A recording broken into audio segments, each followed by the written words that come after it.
This isn't a real episode. It's an AI-generated Rick and Morty crossover with SpongeBob created using Sora. The animation and voice acting look unbelievably real. This could be the future of TV. Here are some of the best moments.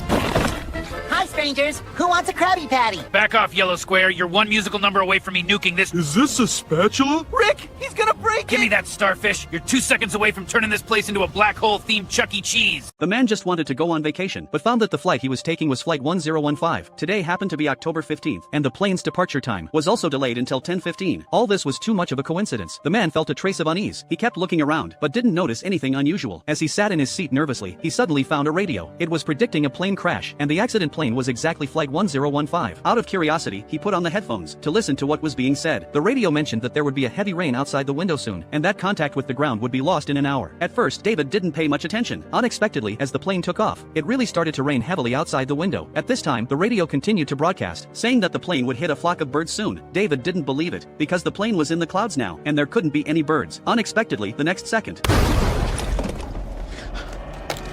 he finally believed everything the radio said, thinking that the plane would crash in an hour. David kept comforting himself, hoping to calm down. When he came out of the bathroom, the plane had returned to its usual calm, but he was still a little uneasy. So he pressed the call button to call the flight attendant over. He asked if the plane had hit a flock of birds just now. The flight attendant looked very confused after hearing this, thinking that David was having hallucinations, and then left without hesitation. At this time, there was a sound from the seat behind. The man behind was named Mike. He had been a captain of this airline before. Even if there was an accident on the plane, the crew would not tell the passengers. David became very nervous after hearing this. He put on the headphones and continued listening. The plane would disappear at 11:50, and it was already 10:30. He realized that he couldn't just sit and wait for death, so he started looking for clues in the cabin, trying to prevent the upcoming crash. At this moment, he suddenly saw someone playing with a mobile phone. David hoped they would stop, but the other person thought he was crazy. Long-distance planes are equipped with wireless networks, which would not affect flight safety at all. The argument attracted the flight attendant. After getting her confirmation, David had to leave helplessly. He continued to listen to the information on the radio, which mentioned that after the captain said "Good night, New York," the plane would disappear completely. At this time, the captain came over. Seeing that David still hadn't returned to his seat, he dragged him aside. The captain thought he was unwell. However, David insisted that the captain should not say "Good night, New York" later, as it was a matter of all passengers' safety.